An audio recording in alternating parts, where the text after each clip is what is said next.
साथियों,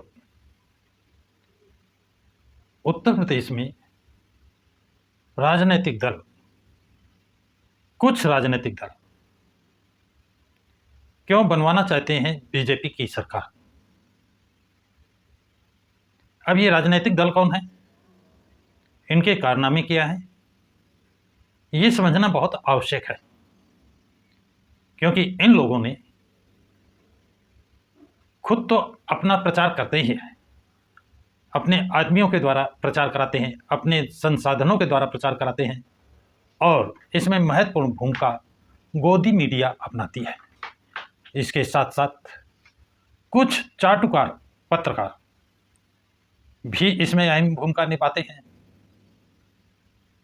कुछ बिके हुए पत्रकार हैं जो किसी के लोभ में, प्रलोभन में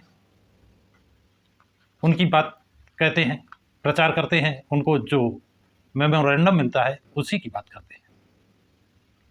उनके खुद के विचार हैं या नहीं, लेकिन उनको जो टारगेट दिया गया है उसे पूरा करने का काम करते हैं। 2022 में वो समाजवादी पार्टी को जिता रहे थे, जिस समय 100% मुस्लिम समाज था। स्वामी प्रसाद मौर्य, ओपी राजभर, संजय निषाद, धर्म सिंह सैनी, पल्लवी पटेल, जयंत चौधरी, दद्दू प्रसाद, के गौतम, इस तरह केशवदेव मौर्य, महानदल के नेता, ऐसे बहुत से नेता समाजवादी पार्टी में शामिल हुए। लेकिन वो कहावत चरितार्थ हुई, ढाक के 3 बात। जो लोभी लोग आए थे, नेता तो आ गए, लेकिन जनता उनके साथ नहीं आई। जनता उनकी औकात जानती थी,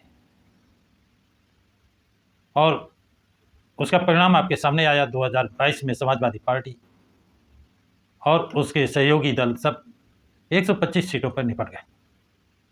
इसका परिणाम क्या हुआ? बीजेपी की पूर्ण बहुमत की भारी बहुमत से सरकार बन गई। अब बात करते हैं 2024 में। उस समय इंडिया गठबंधन बना और उसके सूत्रधार थे नीतीश कुमार। नीतीश कुमार ये जानते थे, समझते थे, पुराने राजनीतिक हैं, कि सभी अपोजिट दलों को एक साथ लाया जाए तो बीजेपी को हराया जा सकता है।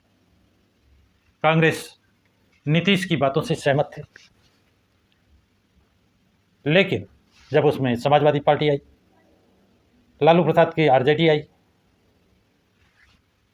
और अरविंद केजरीवाल की आप, और ममता बनर्जी, शरद पवार जैसे नेता आए, तो नीतीश ने कहा बसपा को लिए बगैर जीत संभव नहीं है।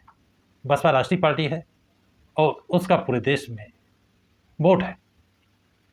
तो इसका विरोध करने वाले कौन थे? उत्तर प्रदेश में अखिलेश यादव, प्रोफेसर रामगोपाल यादव, और बिहार में लालू यादव। प्रोफेसर रामगोपाल यादव ने यहाँ तक कह दिया कि बसपा को साथ लेते हैं तो हम अलग हो जाएंगे। लालू प्रसाद यादव ने बम्बई में मीटिंग में कहा कि मायावती को बुलाया किसने है? बुलाना तो दूर, अपमान करना इन लोगों ने शुरू कर दिया। मायावती बाबा साहब डॉक्टर भीमराव अंबेडकर की अनुयायी है, स्वाभिमानी है, बिना बुलाए जाना नहीं है। उन्होंने अकेले चुनाव लड़ने का निर्णय लिया, और इंडिया गठबंधन ने हिंदुस्तान के संविधान बचाने का वादा किया, जनता को गुमराह किया। नीतीश कुमार ने हालात को भांपा, देखा कि बगैर बसपा के एनडीए को हरा पाना संभव नहीं है, इसलिए नीतीश कुमार ने इंडिया गठबंधन छोड़ा और एनडीए में चले गए। नीतीश के जाने के बाद, नीतीश के कहने के बाद भी इंडिया गठबंधन ने बीएसपी को साथ नहीं लिया, नहीं इनवाइट किया, और संभावना आने पर 3 नेताओं ने मुख्य भूमिका निभाई, अखिलेश यादव, प्रोफेसर रामगोपाल यादव और लालू प्रसाद यादव। ये 3 प्रखर वक्ता रहे, बसपा के विरोधी रहे। कांग्रेस को बड़ा दिल दिखाना चाहिए था, क्योंकि अखिलेश यादव का वोट उत्तर प्रदेश में और लालू प्रसाद का वोट बिहार में, जबकि बीएसपी का वोट ऑल इंडिया में है। क्योंकि कांग्रेस भी मन से नहीं चाहती थी कि बीएसपी को साथ लें, बीएसपी को साथ नहीं लिया गया। संविधान बचाने के नाम पर बीएसपी का वोट लेने का इन्होंने जो चाल चली थी, उसमें इन्हें काफ़ी सफलता मिली। 6-7-8% वोट इन्होंने बीएसपी का लिया, लेकिन सरकार बनाने से कोसों दूर हो गए। जनता से के साथ धोखा किसने दिया?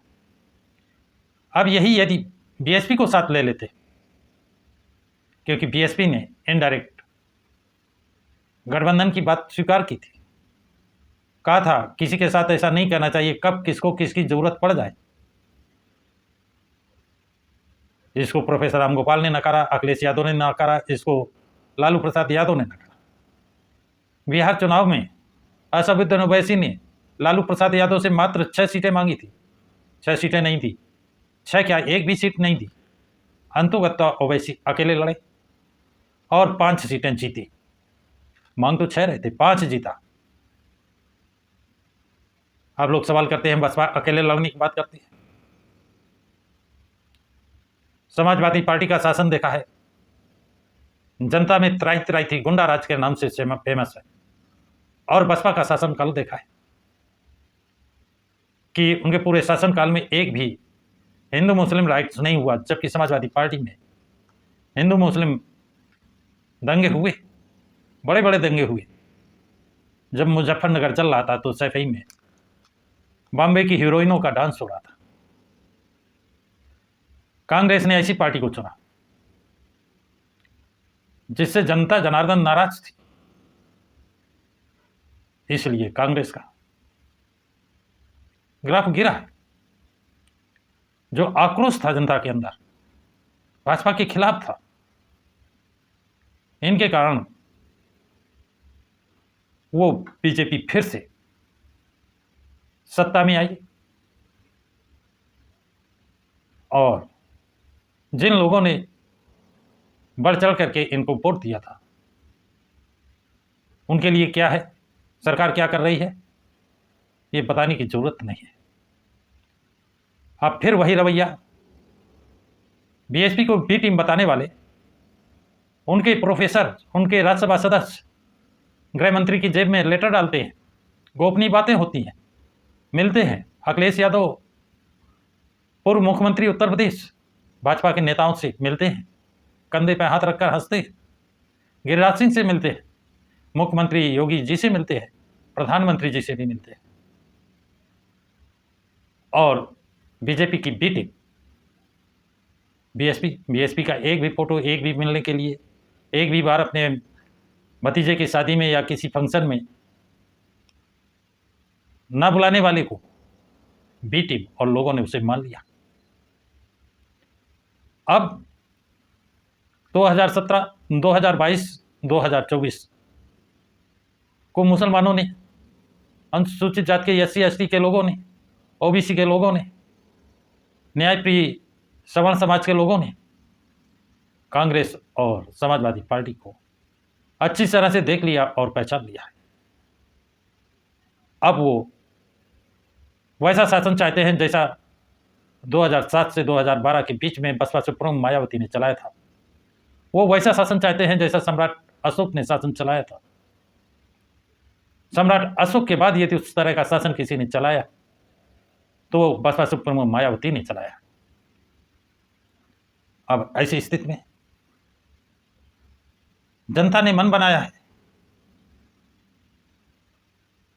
वो चाहे SC ST के लोग हों, चाहे OBC के लोग हों, चाहे मुस्लिम समाज के लोग हों, और चाहे न्यायप्रिय सवर्ण समाज के लोग हों। सवर्ण समाज के लोग ये कहते हैं कि बीजेपी नहीं तो BSP चाहिए, बीजेपी हटाओ तो BSP लाओ। ये नारा सड़कों पर आम जनों के बीच में कहते सुना जा रहा है। ये बीजेपी हटाओ तो BSP लाओ। तो अब विरोधी दलों में घबराहट पैदा हो गई है। जो मानवर काशीराम का विरोध करते थे उनके नाम बने जिले को, उनके नाम बने मेडिकल कॉलेज को, उनके नाम बने कृषि विश्वविद्यालय को, उनके नाम से बने अरबी उर्दू फारसी विश्वविद्यालय को, उनके नाम बनी योजनाओं को बंद किया। उनके पुण्यतिथि पर, उनकी मृत्यु पर अवकाश घोषित नहीं किया। डॉक्टर अंबेडकर का नाम पर अवकाश उसे बंद किया। डॉक्टर भीमराव अंबेडकर के नाम बने जिले का नाम बदला। डॉक्टर अंबेडकर की पत्नी रमाबाई के नाम से बने जिले का नाम बदला। गौतम बुद्ध की माता महामाया के नाम बने जिले का नाम बदला। छत्रपति साहू जो आरक्षण के जनक थे उनके नाम से बने जिले का नाम बदला।